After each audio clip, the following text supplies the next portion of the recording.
You've been in ministry in the corporate world, so um, how do you see the two, and what are the similarities? What are the differences? Gosh, yeah, that is such a loaded question, right? Like a lot of similarities in that, people are people, right? Like I think sometimes when, people come on a church staff, my husband is also in full-time ministry.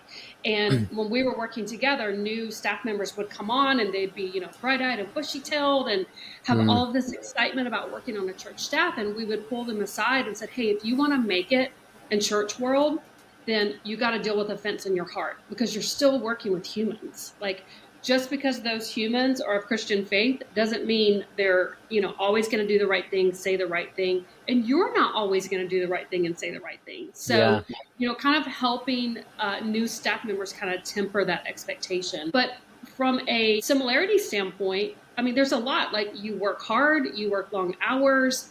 Sometimes the motivation's just different than corporate. yeah. Does it feel more meaningful then in that regard?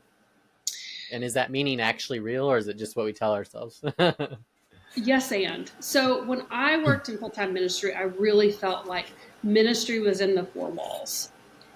And then once I got out of ministry and worked in corporate, I realized I was still in full time ministry. It was just packaged differently. Yeah. I was bringing healing to people in a different way through addiction treatment Mm, and still taking who I was in essence and who God was in me out to the world. So, in a lot of ways, I felt like I was more in ministry working in yeah. corporate, Yeah. but, Yeah. but both are equally as valuable. I think a lot of people think if you work in a church, then you're in full time ministry. And I would challenge that and say, if you were a Christian, you were in full time ministry, regardless of who your employer is.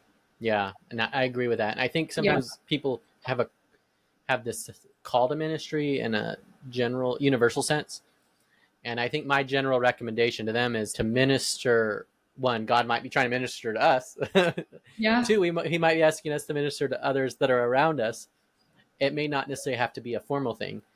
If you go through those steps and then it's still you feel that call, then I think then maybe explore it. But I think sometimes we maybe confuse that call with the other two options.